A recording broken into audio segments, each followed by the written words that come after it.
Well, we move on to our next session. And this session is, the topic is IT's Goa, what is, what needs, and what is the future. And to take on this session, I'd like to invite Mr. Anay Kamath, member of the Goa IT professionals, to kindly come up on stage. Please give him a big round of applause, ladies and gentlemen.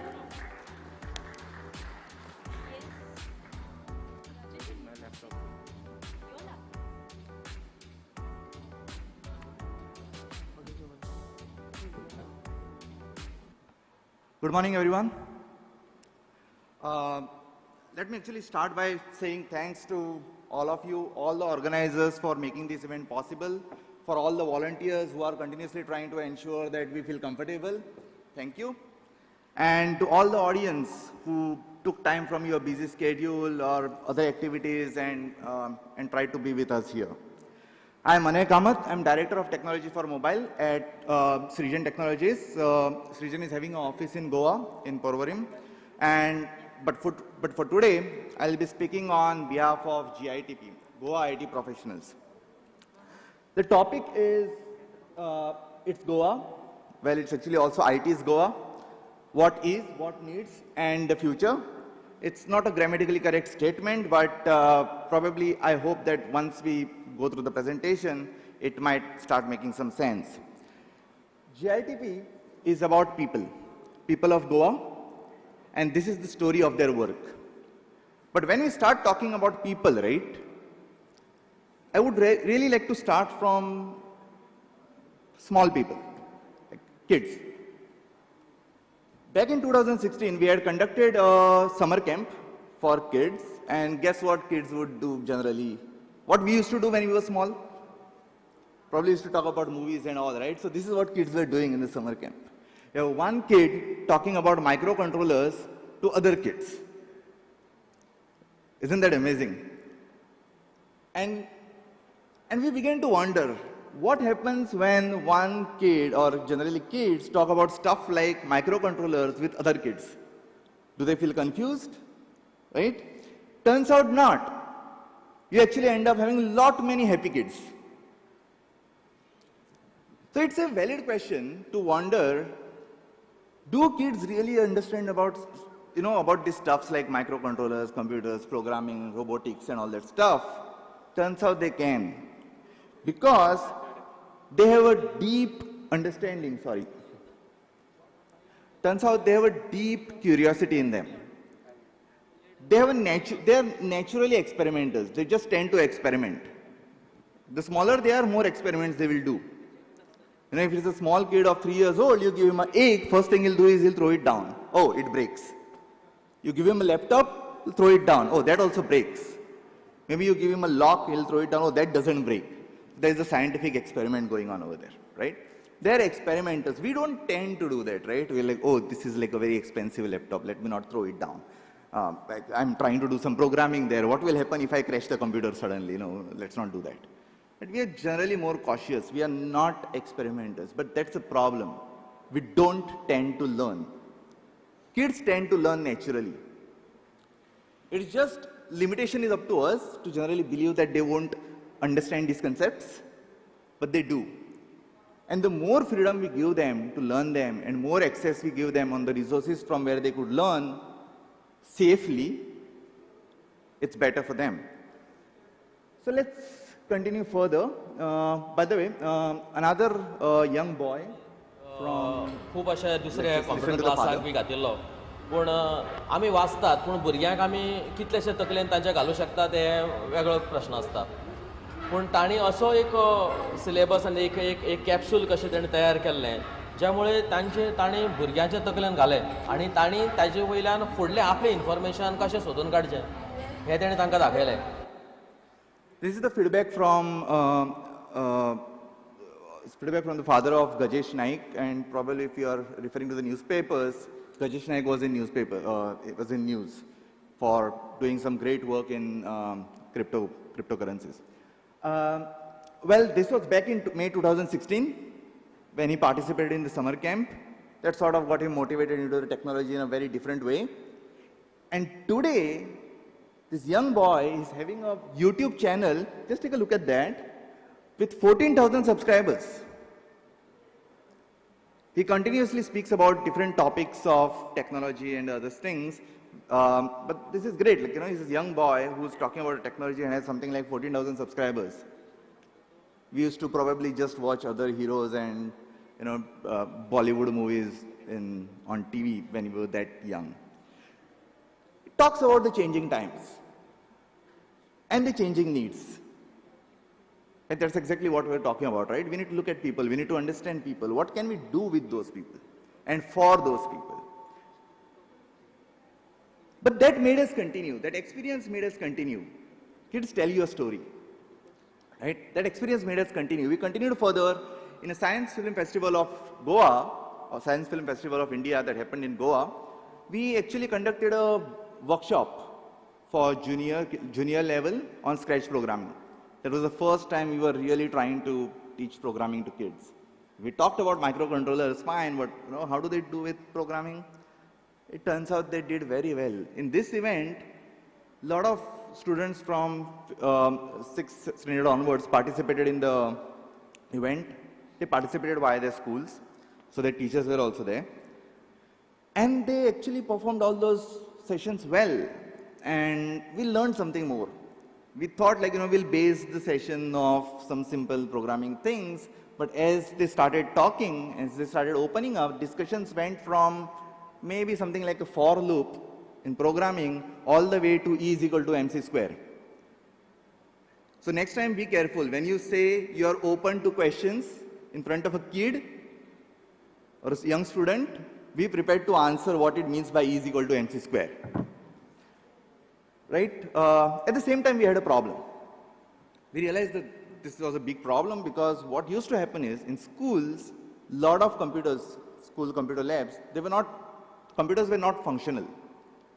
Most of those computers were, those big hardware, expensive systems which were really overpowered for the purpose. And they were expensive as well. On top of that, they were running on a commercial software.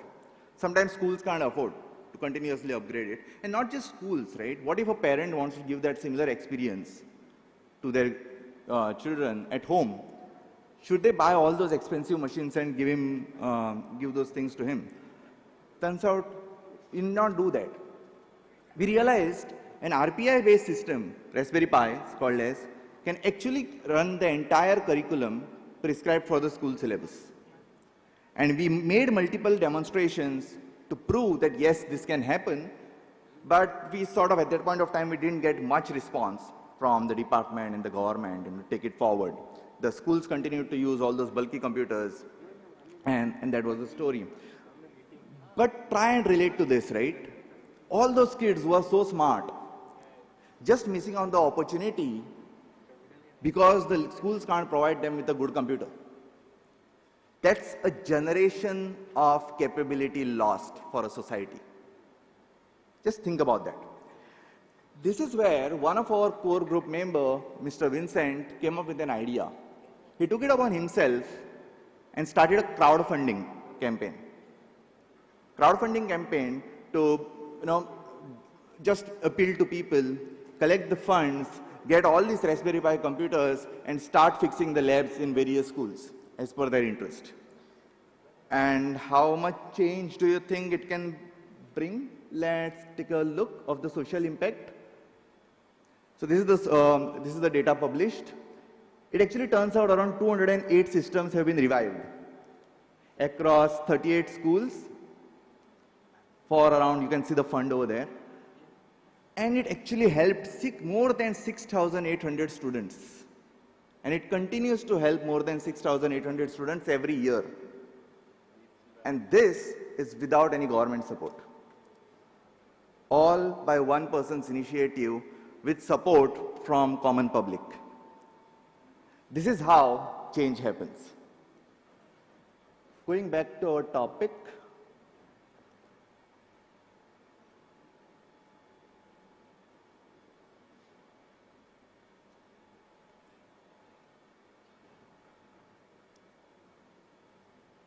And then this happened. In this year, Government of Goa, in a budget speech, declared a scheme called as Coding and Robotics Education in Schools.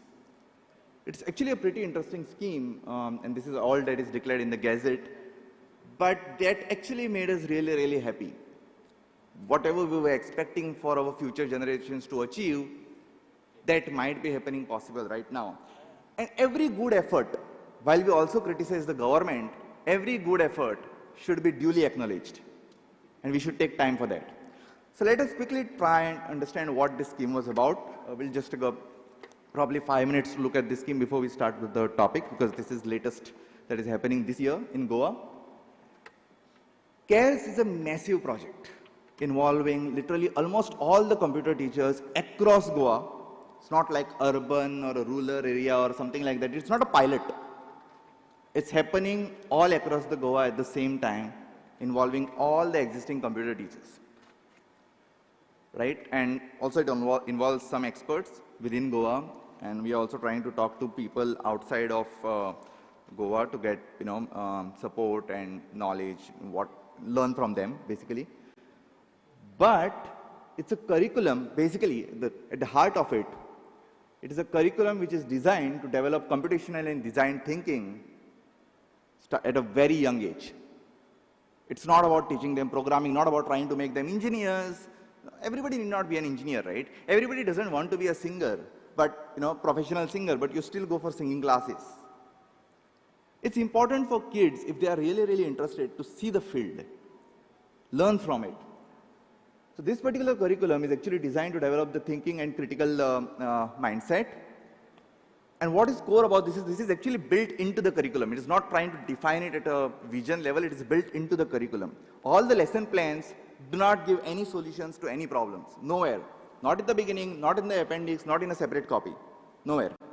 It's just a problem statement which is shared with the student in the form of a story which kids can relate to. So it's not like, oh, let's implement a bubble sort today. It's more like, I was trying to play with that cat. That cat just bounces everywhere. What if we could simulate that kind of thing in a computer? More like a story. We'll actually take a quick look at an example syllabus there. It's also talking about a technical hygiene right at the start. We don't tend to teach civics and all those kids, like all those how to vote, and all this stuff. What do we teach kids? We teach how to be a good person. So if we are talking about a technology, what should we teach kids? How to use it properly. If you are writing a program, how to write it properly for other humans to read. Right? Your team members should be it should be possible for your team members to read it. So all those principles are actually there. There is a lot of why mindset built into that. It encourages questions. Generally, some of the curriculums are mostly answer-based. Teacher would ask a question, student is supposed to give an answer. This is the other way around. Students are expected to come with questions and ask questions at every level. And finally, it's a rubrics-based assessment that actually values creativity, motivation, teamwork, and innovation at all levels, the way the student works. So there are no marking as such, no theory. It's basically how the student works and observing from how the student improves and giving him value for each of that improvement. This is actually a massive initiative, probably should happen over the next 5 years. So this is an example handbook, teacher's handbook. It's made by teachers, for teachers in Goa. And you can basically see how it essentially looks like. All the graphics and everything has been prepared in Goa. So it's a story. It's basically to be read as a story. And this is an evaluation rubrics. And you can see it's actually involving a pointer over there for teamwork. It's there. So it's not like saying, okay, I'm just going to go in a corner and do my work. No, I have to interact with the team. And there is a marking scheme for it, all defined. But at the same time, right, you have to teach all those 500 teachers, and that's a massive thing, all these new things. How does that happen? So we essentially took around 30 teachers, made them master trainers. We started training them for around 2.5 months. It's still actually in progress. It's a massive initiative, as I said before. And I would just like to highlight something that our teachers did. Teachers are really hardworking sometimes. This is a prime example of that. This was one of the challenge given to teachers to actually make these shapes by writing a code, not by using MS Paint or something like that, but by writing a code and to code only triangles, and then to use the triangles and make the shapes. And please take a look at the creativity of all the teachers of what interesting shapes they made it. We see Ganpati, we see a boat, we see a house, we see a chakra, and pretty interesting concept. Just use triangles to do that. For this, a particular platform called as code.world was used, which uses Haskell. Haskell is not there in the syllabus. If you try to read that, it's not for the students, but we have to use it for passing on some of the concepts to the teachers as early as possible. But it takes certain amount of time for this change to happen. We did see the friction. The teachers had not done all those things before. But as it turns out, with proper support and everything, anything is possible. Eventually, teachers left all their inertia. They started actually understanding what we are talking about, what the syllabus is talking about, what this critical mindset, computational thinking is, and they started participating more and more with the self-learning coming along. And now these teachers talk about concepts like recursions. Around this time, I actually received one of the best birthday gift till now. So this was a birthday greeting which one of the teacher made for me during my birthday, and I still call it because what is important about this is the teacher in focus here, the teacher who did it. Her name is Manjusha Talavlikar. She's from Mahila and Nutan English High School, and she's little more than 50 years of old. So very, very senior teacher, learned programming concepts, and as part of that, just to show her happiness and trying to express her creativity, she used the programming concepts to build a greeting card. Can we have a round of applause for her, please?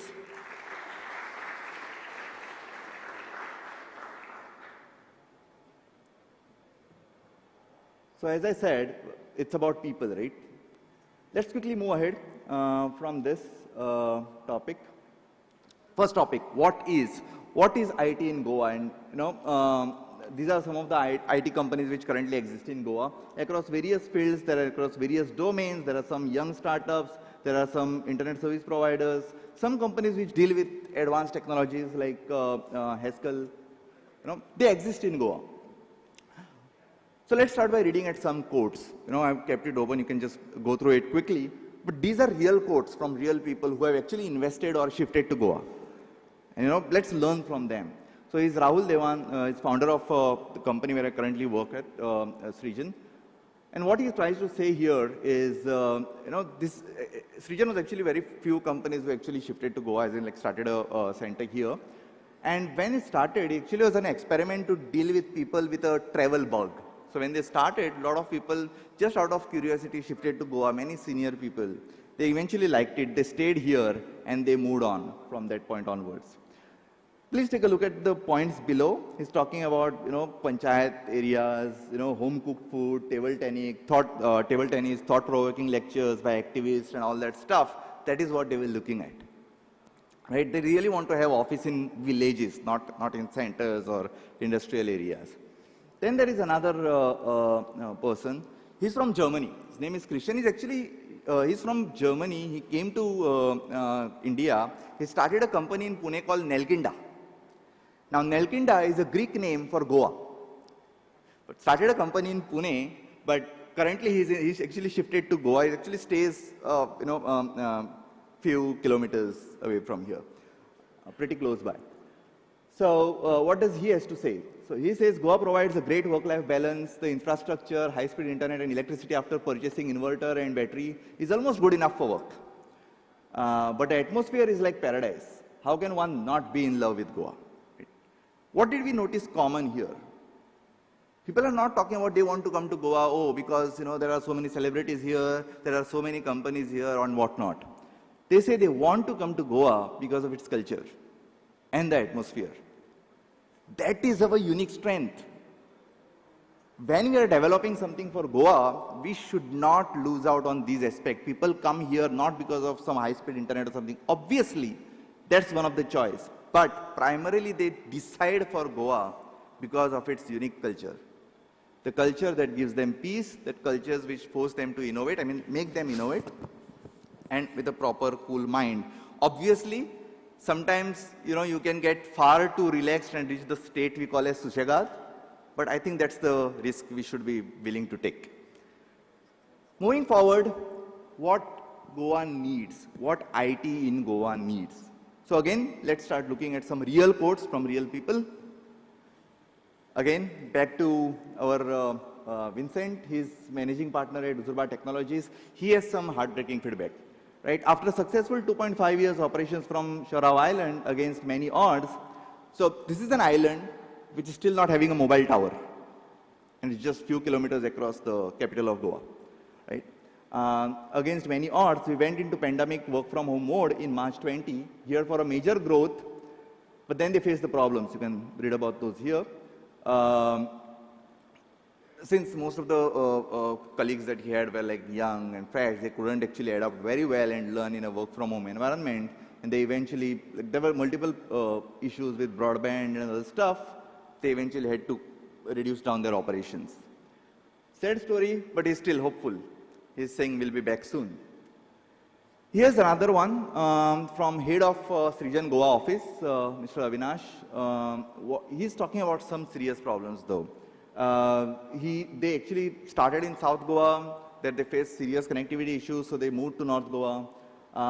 They're still having the network issues, but now they have to manage with 3 lines. That's actually something to deal with. Apart from that, he's saying, there are some challenges where panchayats still don't understand. They really don't want to go to industrial area because that's not the focus. If it is just about industrial area, they can go to any industrial states, right? Why come down to Goa? And finding a good talent is still an issue, but let's talk about that later. On infrastructure, I have basically listed down still some of these points. I would just like to highlight that many services in Goa are still not online, so it is still a problem to get a birth certificate or something like that. Transport is still a problem. You will probably, to attend a meeting of half an hour, you will need to travel to some place by 1 hour. I think that's normal, you can't take that off. But to find parking, you will take another 1 hour. So if there is a good taxi system, etc. in the state, that's really, really helpful to have. Other issues we have talked about, let's move ahead. Mentoring and access to opportunities. This is really critical. Some of the incubators that are there, they are basically just shared office spaces. There is no mentoring going on over there. Whoever is incubating over there get no access to any mentorship.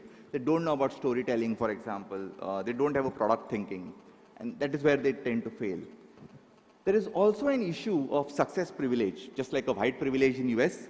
Success privilege is basically, if I tend to be successful for whatever reason, I'll tend to believe that I am successful because of my hard work. And now if somebody is asking for a mentorship, the only thing I'll continue to tell him is, if you fail, you are not working hard enough. You don't sort of deserve a mentorship. You just need to work hard enough. You made bad choices. Guess what? Everybody makes bad choices. Sometimes you're just lucky enough to persist. And that is what, as a mentor, we need to understand. But that's the problem. That's the reason I have put it up in the slide. We need to work on that. What should be the future? And again, a quote. So this is from Vivek Lath. He's the managing director at GoQuest Media Ventures. And he's been trying to do something in Goa for past 8 years. He do come to Goa every now and then.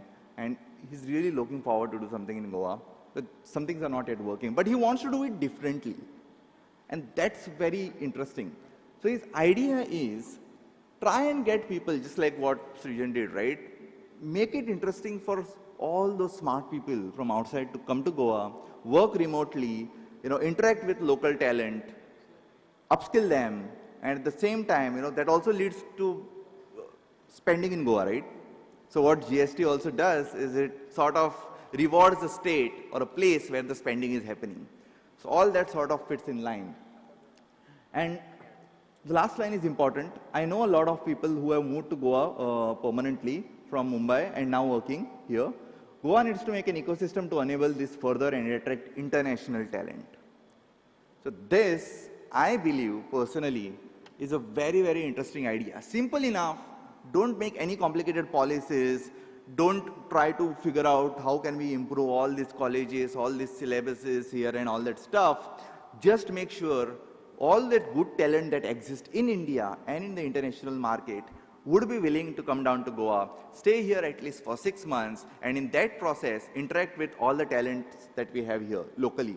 Upskill them, share the knowledge with them, give them an experience that they would need to, and all of this would pay back. Things to work on, the infrastructure, these are some of the points that we just mentioned about. It would be good if government can sort of focus more on the local ISPs, help them expand into the remote possible corners, let those mobile towers be there wherever safely possible, take people into confidence, and make it happen while doing so. But make it quick, we are already behind on a lot of things, and and the time that is lost where a child cannot access these resources is a generation lost. So it's an urgency, and it needs to be dealt as an urgent matter. And I'm pretty sure this can happen because we have seen that happening. Recently, after a cyclone, government machinery did a very good job. When the power was down all across Goa, they tried to restore the power within 5 days. That was something really, really amazing across all odds. Right? Because there was a storm in progress, it was still raining, things were not safe, lines were lying down. They literally fixed entire things in 5 days. If they can do that, I'm pretty sure they can fix the internet connectivity issues as well across Goa. Again, some of the focus areas. Well, we do have incubation centers, but let's also try to build an incubation culture. At every mind, how does incubation happen?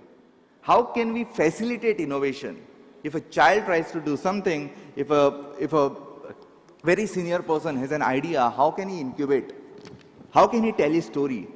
How can he explain to others that what he's trying to do will eventually change the world?